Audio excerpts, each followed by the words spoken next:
Hi guys, Behemoth here, and I'm here with another news video for Hell Let Loose. This time it's about Update 10, which will include the Eastern Front and a new faction in the Soviet Union. Within the video we'll be going over new maps, vehicles, weapons, commando abilities, customization, and finally the anti-tank role expansion. So let's start off with two brand new maps coming to console, Kursk and Stalingrad. The developers have described Kursk as a very vehicle-oriented map, as the Battle of Kursk in 1943 was the largest tank battle in history, involving a total of 6,000 armoured vehicles, 2 million infantry and 4,000 aircrafts. Obviously the battle in Hell Let Loose won't be to that large scale, but I feel if you're a tank player then you're definitely going to have a field day on this particular map. Stalingrad is the other map coming within this update, and the developers stated Stalingrad was nearly a 6-month long engagement between Soviet and German troops on the Eastern Front. Germany had pushed through the revolve to be able to capture the strategic city, but they have found that their progression had been halted due to the Soviets being on high alert. It continues to say, while its city was built for long wide roads and large spread buildings, the main result is a mixture of key locations, from destroyed apartment buildings to workshops. It will allow infantry to maneuver around them, plus tanks will be potent due to longer lines of sight. Okay, so overall Stalingrad sounds like it will be a huge bloodbath fighting around massive collapsed buildings, but I believe that it will be a lot of fun, fighting this infantry in open areas, plus tank combat throughout the collapsed city. 3 new vehicles will be coming to the game, including the BA-10, which is an armoured car with a top speed of 31 km per hour. In real life this was developed during the late 1930s, and the Germans did capture some of these Soviet vehicles to utilise for their own army. The heavy tank coming to the game is the IS-1 with a top speed of 20 km per hour. This tank first rolled out in October 1943, but production was stopped in 1944 as the IS-2 was being manufactured, which resulted in over 200 to 207 IS-1s being manufactured. And finally the T-34 is coming in as the medium tank.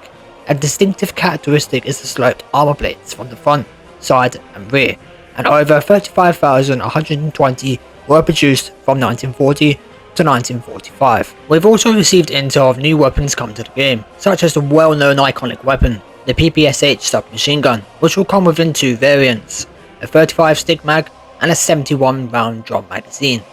It will definitely be interesting to see how they will balance this weapon out, especially with the 71 drum magazine. Perhaps it will either have a slower DS time or a slower reload speed. We shall have to wait for the update and find out what happens. Other weapons coming are the scope version of the Mosin Nagant rifle, as well as 2 other variants, showcasing the full length M91 model and the shorter M91-30 model.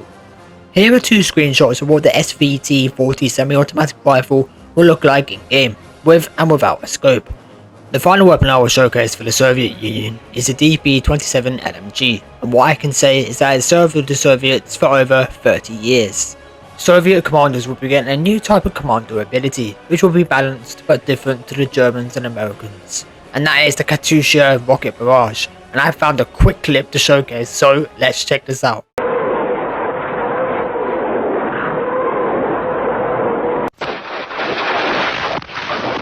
The anti-tank role is being expanded upon in Update 10, which is very exciting news for people who enjoy playing the anti-tank class.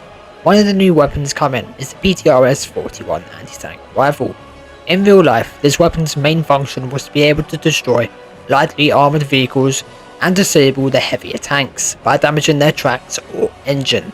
To add, this weapon can only be usable when prone like they did in real life. The PTRS will definitely give new playstyles for the anti-tank role.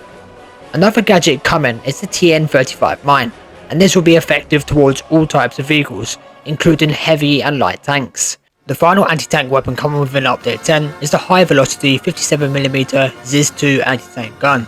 This was produced in large numbers to supplement the lighter 45mm guns. It was often mounted in vehicles to create dedicated tank destroyers. And finally, here's a quick glimpse as to what a customization we'll be getting within Update 10.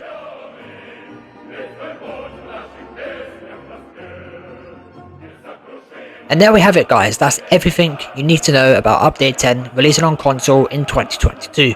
If you guys enjoyed this video and perhaps would like to see more, then why not subscribe to the channel, as I'll be uploading similar videos to this in 2022. Thanks for watching guys, and I hope to see you all in the next one. This is Behemoth, signing off.